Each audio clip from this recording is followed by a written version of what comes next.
శ్రీకాళహస్తి నియోజకవర్గంలో కూటమి అభ్యర్థి సుధీర్ రెడ్డి ప్రచారంలో కొంత ముందంజలో వెళ్తూ పూర్తి స్థాయిలో అందుబాటులో ఉంటూ సేవలు అందిస్తున్న పరిస్థితి అయితే కనిపిస్తోంది.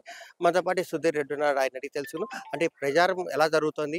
ప్రజల నుంచి ఎలాంటి మద్దతు లభిస్తుంది మీకు? బ్రహ్మాండంగా మద్దతు లభిస్తుందన్న. ఎన్డీఏ కూటమిలో భాగంగా బీజేపీ, మేము, జనసేన కలిసి బ్రహ్మాండంగా మేము ముందుకు పోతున్నాం. ఎక్కడ కూడా మా విభేదాలు లేకుండా వెంటనే కార్యకర్తలు కూడా మంచిగా కలిసి, మా అమ్మగారు కూడా మండల పార్టీ ప్రెసిడెంట్ బీజేపీ నుంచి ఇక్కడ జనసేన వాళ్ళు వచ్చిపోయినారు. సో బ్రహ్మాండంగా ముందుకు దూసుకుపోతున్నాం. ఇప్పుడే మరి ఎన్నికలు కూడా హీట్ ఎక్కుతున్నాయి. ఇంకొక 40 రోజుల్లో ఎన్నికలు ఉన్నాయి. మే 13న మరి ఓటింగ్ ఉంది కాబట్టి అన్నిటికీ సిద్ధంగా ఉన్నాం. అలానే ఇక్కడ మధుసూదన్ రెడ్డి చేసిన అరాచకాలు ఏ రకంగా ఉన్నాయో మేము చూశారు.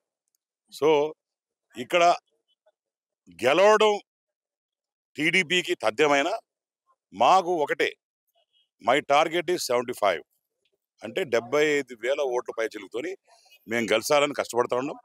తప్పకుండా ఈశ్వరుడి దయ వల్ల, బాబా దయ వల్ల మంచి మెజారిటీతో ఇక్కడ బయటపడతామని చెప్పి తెలియజేసుకుంటూ, అలానే ఈ మధుసూదన్ రెడ్డి చేసే ఈ మాఫియా, ఏ రకంగా మాఫియా డాన్ మధుసూదన్ రెడ్డి చేశాడు, బడా చోర్ అతను.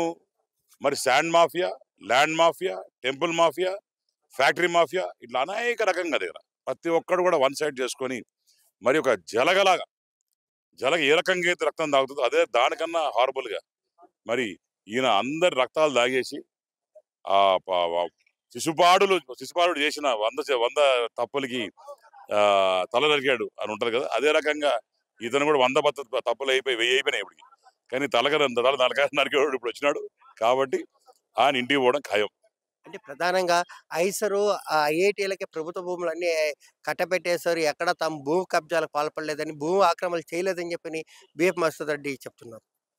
మీ 360 ఛానల్ మీరు నేను అందరం కలిసి పోదాం. ఎక్కువ దూరం అవసరం లేదు, ఇక్కడి నుంచి 1/2 కిలోమీటర్ పోయిద్దాం. 1/2 కిలోమీటర్లో 500 మీటర్స్ 300 మీటర్స్ లో భూ కబ్జా లేకపోతే నేను రాజకీయం మానుకుంటా. ఇక్కడి నుంచి 1/2 కిలోమీటర్లో 500 మీటర్లు కదా, ఒక 1/2 కిలోమీటర్ అంటే. సో 300 మీటర్లో 200 మీటర్లో కూడా భూ కబ్జాలు ఉన్నాయి. నీకు డౌట్ఫుల్ ఉంటే మీరు ఏనుకుంటే కదా మీది, అడా తిరగండి, 10 మందిని అడగండి, ఎంక్వైరీ చేసుకోండి. భూ కబ్జాలు లేవంటున్నావు కదా, ఐసరికి ఐఐటికి ఇచ్చింది మేము, ఆయన ఇచ్చింది మేము, అన్ని ప్రతి ఒక్కరు వేసింది మేము, ఆయన లెక్కలేసుకుంటాడు. కాబట్టి ఇవన్నీ పబ్లిక్ చూస్తున్నారండి. ఏదో పిచ్చివాగుడు వాగితే డేట్స్ ఉంటాయి, ఏ రోజు కొబ్బరికాయ కొట్టినాడు, ఏ రోజు ఇచ్చినారు, ఏ రోజు అగ్రిమెంట్ చేసినారు, అవన్నీ ఉంటాయి కదా. ఆన్లైన్లో పోతే ఈ రోజు గూగుల్ తీస్తే అన్నీ ఉంటాయి, ఏ రోజు ఏమొచ్చారో దాంట్లో చెక్ చేసుకుంటే పాయా. అంటే యువతకు ఉపాధి కల్పన కోసం ప్రత్యేకంగా కొన్ని పథకాలు రూపొందించడం గతంలో చెప్పారు. దానికి సంబంధించి ఎటువంటి కార్యాచరణ తీసుకొని భరోసా ఇవ్వగలుగుతున్నారు? అన్న, బాబు గారు వస్తే జాబ్ వస్తుందని చెప్పాం. బాబు గారు వచ్చారు, బ్రహ్మాండమైన జాబులు వచ్చినాయి. దాంతో ఫ్యాక్టరీలు తెచ్చాం. ఫ్యాక్టరీలు తెచ్చిన తర్వాత ఆ రోజు చిన్న బడ్డింగ్ స్టేజ్లో ఉన్న ఫ్యాక్టరీస్ ఈ రోజు పెద్ద వృక్షాలైనవి. వృక్షాలు అయిన తర్వాత ఏంటంటే ఇప్పుడు ఫ్రూట్ వస్తుంది. ఆ దాంట్లో మనము ఈ సైకిల్ అనేది చూస్తే ఇప్పుడు మనం పెద్ద సంఖ్యలో ఎంప్లాయ్మెంట్ జనరేషన్ క్రియేట్ చేయొచ్చు. కాళహస్తి వరకు చెప్తున్నా, ఎక్కువ మందిని పెట్టుకోవచ్చు. ఈ మధుసూదన్ రెడ్డి ఏం చేశాడు, ఈ బినామీలు 5 మంది బినామీలు పెట్టుకొని వాళ్ళతో ఫ్యాక్టరీల దగ్గర డబ్బులు తీసుకుంటూ, వాళ్ళ దగ్గర వ్యాపారాలు చేసుకుంటూ, వాళ్ళ దగ్గర కాంప్రమైజ్ అయిపోయి, సరే ఇవి ఎంప్లాయ్మెంట్ ఉంటే అంత, సస్తే అంత, ఊరోళ్ళు సస్తే అంత ఉంటే అంత లెక్కలో ఇతను తినే పని పెట్టినాడు తప్ప ప్రజలకి మంచి చేసే పని పెట్టుకోలేదు. నేనైతే ఒక మాట ఇస్తా ఉంటా, నేను గెలిచిన తర్వాత మరి ఫ్యాక్టరీని కాలర్ పట్టుకుంటాను, ఎటోడు అడుక్కొని 33% రిజర్వేషన్ ఫర్ లోకలైట్స్ పెట్టి, ఇది పూర్వం కూడా పెట్టాం, లోకేష్ అని కూడా మాట ఇచ్చాడు. మొన్న పాదయాత్ర కూడా డిస్కస్ చేసాం, మాట ఇచ్చాడు, మాట ఇమ్మన్నాడు. కాబట్టి ఇవన్నీ డిస్కస్ చేసి చెప్తున్నాం. కాబట్టి ప్రభుత్వంతో 33% రిజర్వేషన్ ఫర్ లోకల్ వర్కర్స్ అని పెట్టి, తప్పకుండా ప్రతి ఫ్యాక్టరీలో వీళ్ళు ఒకవేళ స్కిల్ డెవలప్మెంట్ అవసరం, స్కిల్ డెవలప్మెంట్ కేంద్రాలు పెట్టి వాళ్ళని డెవలప్ చేసి తద్వారా వాళ్ళని మంచి జాబ్స్ పెట్టేటట్టు చేస్తామని మాటిస్తాం. టీడీపీ ప్రభుత్వం ప్రతిష్టాత్మకంగా తెచ్చిన టీసీఎల్ కంపెనీ ఇంతవరకు ఎందుకు ఉత్పత్తి స్టార్ట్ చేయలేదు? టీసీఎల్ కంపెనీని టీసీఎల్ ఫస్ట్ వచ్చింది, దాని తర్వాత రెండోది వచ్చింది ఫేజ్ 2 వచ్చిందని మైసూర్ రెడ్డి గవర్నమెంట్ లో మనం ఇచ్చినప్పుడు తర్వాత స్టార్ట్ చేయడం. మిషనరీ దింపిన తర్వాత ఇతను వెళ్ళి డబ్బులు డిమాండ్ చేసినాడు, దగ్గర 50 కోట్లు డిమాండ్ చేశాడంట. 50 కోట్లు ఎందుకు ఇస్తావా, ఇప్పుడు స్టార్టింగ్ కాలేదు, ఏం చేస్తావు అంటే, లేదు నువ్వు ఇవ్వాల్సిందే అని చెప్పి గట్టికి వచ్చిన లోపలికి వాళ్ళు ఇంకా లాక్ వేసుకొని పోయడం జరిగింది. మనం వచ్చిన తర్వాత ఇమీడియట్ గా దాన్ని ఓపెన్ చేయించి దానికి మళ్ళీ పూర్వవైభవం తీసుకొస్తాం. అట్టనే స్కిట్ కాలేజ్ మూసాడు. దాన్ని తెరిపియాల.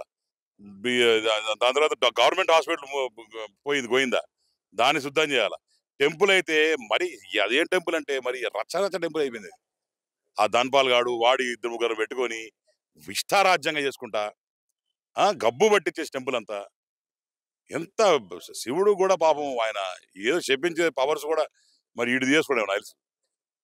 కాబట్టి నిజంగానే ఆయన నిజంగా మన దీంట్లో కూడా చెప్పాను మీటింగ్ లో, జూన్ 4th రోజు తిరిగి వస్తున్నారు మన శివుడు కాళాశ్రికి. ఆ రోజు పెద్ద పండుగలు చేయబోతున్నాం. కాబట్టి ఇన్ని రోజులు కూడా ఆయన ఈ మసూరి నుంచి పారిపోయినాడు, ఎందుకు వచ్చిన తలగల వీడితోనే మన ఏదోతోనే చెప్పి. కాబట్టి మళ్ళీ జూన్ 4th రోజు ఆయన శివుడు పార్వతులు ఇద్దరు తిరిగి వస్తున్నారు. బ్రహ్మాండంగా ఆ రోజు పండగ బాగా చేస్తాను కాళహస్తిలో అని చెప్పి తెలియజేసుకుంటారు. కాళహస్తి ఎమ్మెల్యే బిఎఫ్ మధుసూదన్ రెడ్డి అక్రమాలకు, అవినీతికి బలిపశువులుగా మారేటటువంటి ఫ్యాక్టరీని పూర్తి స్థాయిలో తెరిపించి నిరుద్యోగులకు ఉపాధి కల్పించడంతో పాటు ఏదైతే కాళహస్తికి ప్రత్యేకంగా నిలిచినటువంటి బయలింగేశ్వర స్వామి ఆలయ ప్రక్షాళన కూడా చేపడతామని చెప్పి కూడా బొజ్జల సుధీర్ చెప్తున్నారు. War to studio.